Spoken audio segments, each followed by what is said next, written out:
To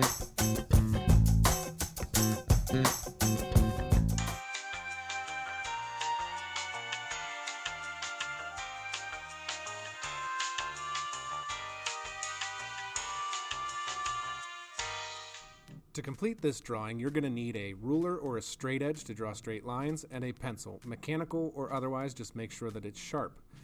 Using your drawing from the first video, where you've marked center, you're going to count 10 blocks to the right. Each block represents 2 feet, so this is actually 20 feet. Same thing to the left.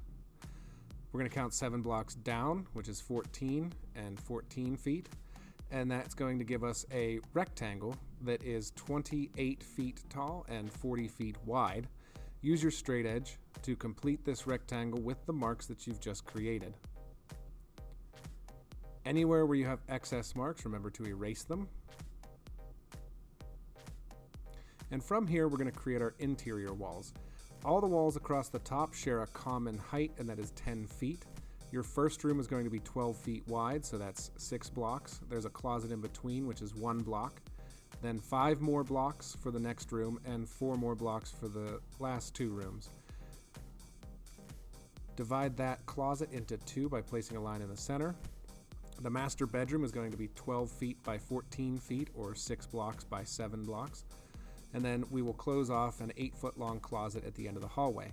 The kitchen is going to be designated by a dotted line. There are no walls separating it, so we're going to use this dashed line to represent its area.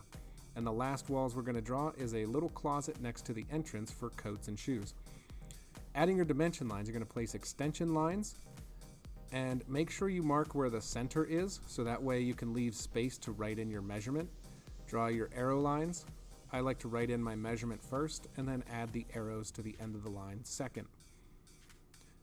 We're going to be doing the same thing to the left side of the house to give us our overall dimensions, making our extension lines, leaving space in the center for our measurement, draw our arrow lines, write in the measurement, and then last thing, I add the arrows to the end.